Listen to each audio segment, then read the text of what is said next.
வணக்கம். நான் உங்க friend Jaya Srinivasan. Welcome to veggies recipe. இன்னைக்கு நம்ம வெஜ்ஜீஸ் ரெசிபி கிச்சன்ல கொத்தமல்லி குழம்பு பண்ண போறோம். நல்லா ஃப்ரெஷ்ஷான பச்சை கொத்தமல்லி இருந்தாலே போதும், இந்த குழம்பு வந்து ரெடி ஆயிடும். இந்த குழம்பு வந்து நல்ல மிளகு கொத்தமல்லி வாசனையோட ரொம்ப சூப்பரா இருக்கும். அது இந்த சீசனுக்கு வந்து சாப்பிட்றதுக்கு ரொம்ப இதமா இருக்கும், நல்ல வாசனையாவும் இருக்கும்.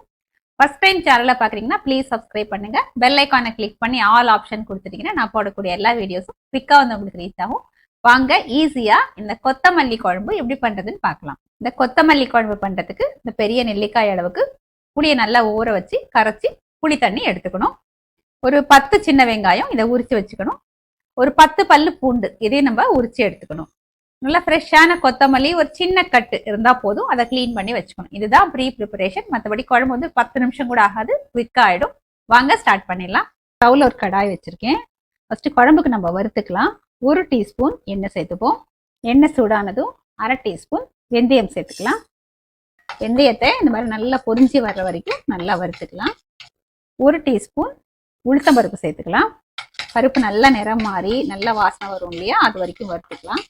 பருப்பு செவந்து வரும்போதே ஒரு 4 மிளகாய் வத்தல் நான் சேர்த்துக்கிறேன். நீங்கள் உங்களுக்கு காரத்துக்கு தகுந்த மாதிரி சேர்த்துக்கோங்க.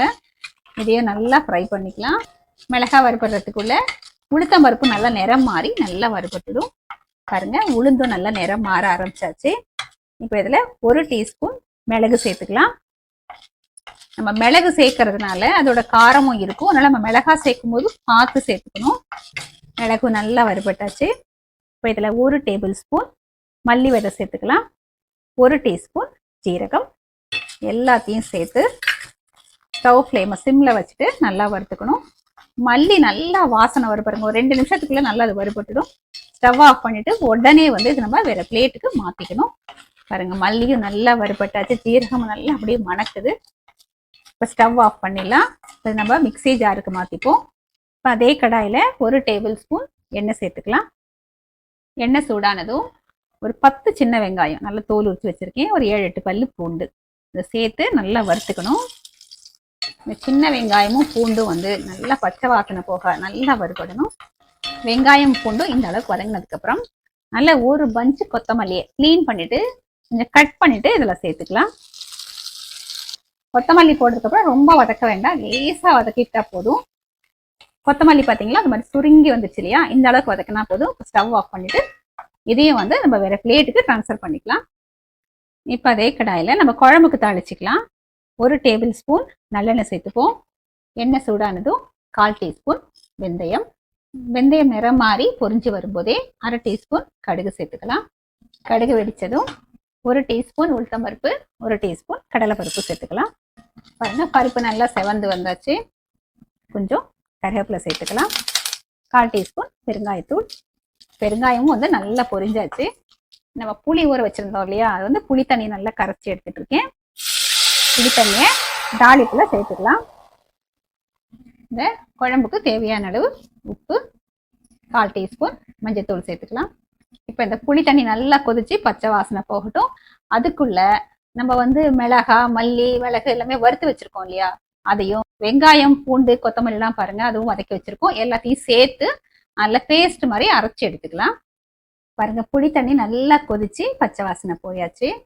இப்போ நம்ம வறுத்து வச்சதை வதக்கி வச்சதை எல்லாமே வந்து சேர்த்து நான் அந்த மாதிரி பேஸ்ட் பண்ணியிருக்கேன். இந்த பேஸ்ட்டை இந்த குழம்புல நம்ம ஆட் பண்ணிக்கலாம். இப்போ அதை நல்லா மிக்ஸ் பண்ணிடுவோம். மிக்ஸி ஜாரில் 1 டம்ளர் தண்ணியை சேர்த்து நல்லா கலந்து இதுவும் சேர்த்துடலாம். நமக்கு இப்போ பார்க்கறதுக்கு குழம்பு தண்ணியாக இருக்கிற மாதிரி இருக்கும், இது கொதிச்சதுக்கு அப்புறம் நல்லா கிக் ஆகிடும். டேஸ்ட் பண்ணி பாருங்க, உப்பு எதுவும் கம்மியாக இருந்தால் நம்ம சேர்த்துக்கலாம். 1 டேபிள் ஸ்பூன் அளவுக்கு வெல்லம் சேர்த்துக்கலாம். ஒரு தடவை நல்லா கலந்து விட்டுருங்க. இது கொஞ்சம் நல்லா கொதிச்சு வரட்டும், நல்லா கொஞ்சம் திக்காகட்டும், அதுக்கப்புறம் நம்ம பார்ப்போம். குழம்பு பாருங்க நல்லா கொதிச்சாச்சு, கன்சிஸ்டன்சியும் கரெக்டாக இருக்குது. இன்னும் திக்காகணும், கொஞ்சம் நேரம் கொதிக்க வச்சா இன்னும் திக்காயிடும், ஆனால் இது பர்ஃபெக்டாக இருக்குது. இப்போ இதில் 1 டீஸ்பூன் அளவுக்கு நல்லெண்ணெய் சேர்த்துட்டு ஒரு மூடியை போட்டு மூடிடலாம். இப்போ ஸ்டவ் ஆஃப் பண்ணிடுவோம். ஒரு 2 நிமிஷம் கழிச்சு நம்ம சர்விங் பவுலுக்கு எடுத்துக்கலாம். டேஸ்டியான கொத்தமல்லி குழம்பு சர்விங்க்கு ரெடி. வாங்க டேஸ்ட் பண்ணி பார்த்துடலாம். இந்த கொத்தமல்லி குழம்ப நல்லா சூடான சாதத்தில் கொஞ்சமாக வந்து நல்லெண்ணெய் விட்டு பிசைஞ்சு சாப்பிட்டா அட்டகாசமாக இருக்கும். இந்த குழம்பு கொஞ்சம் இருந்தாலே போதும், நிறைய சாதம் பிசையலாம். வாங்க டேஸ்ட் பண்ணி பார்த்துடலாம். அருமைங்க. செம்ம சூப்பரா இருக்கு. இந்த கொத்தமல்லி வாசனையும் அந்த மிளகோட லேசான ஒரு காரமும் ஒரு வாசனையும் அட்டகாசமா இருக்கு. ஏதாவது ஃப்ரை, சிப்ஸ், அப்பளம், வடாம் இது மாதிரி ஏதாவது இருந்தாலே போதும், அருமையா இருக்கும். அப்படி நல்லா சுட சுட சாதம் அவ்வளோ நல்லா இறங்கும். நம்ம இன்னைக்கு வந்து சின்ன வெங்காயமும் பூண்டும் சேர்த்து பண்ணியிருக்கோம். இது இல்லாம நோ ஆனியன் நோ கார்லிக் பண்ணணும் அப்படின்னாலும் பண்ணிக்கலாம். அதை மட்டும் விட்டுட்டு நம்ம மற்றபடி பவுடர்லாம் வறுத்து போட்டோம்லே அதே மாதிரி பண்ண வேண்டியதான். வெங்காயத்துக்கும் பூண்டுக்கும் பதிலா கொஞ்சமா தேங்காய் துருவல் கூட போட்டுக்கலாம், அது வந்து நல்லா இருக்கும். இந்த குழம்பு பண்றதுக்கு எந்த காய்கறியுமே தேவையில்லை, ஜஸ்ட் கொத்தமல்லி இருந்தாலே போதும், அழகா பண்ணி முடிச்சிடலாம். இது நல்ல ட்ரெடிஷ்னலான அந்த காலத்து குழம்பு. நீங்க கண்டிப்பா ப்ரிப்பேர் பண்ணி பாருங்க, உங்களுக்கு 100% ரொம்ப பிடிக்கும், ரொம்ப டேஸ்டியாவும் இருக்கும். எப்படி வந்ததுன்னு கமெண்ட்ல சொல்லுங்க, லைக் பண்ணுங்க, உங்க ஃப்ரெண்ட்ஸ் அண்ட் ஃபேமிலியோட ஷேர் பண்ணுங்க. புது ரெசிபியோட நாளைக்கு நான் உங்களை மீட் பண்றேன். தேங்க்ஸ் ஃபார் வாட்சிங்.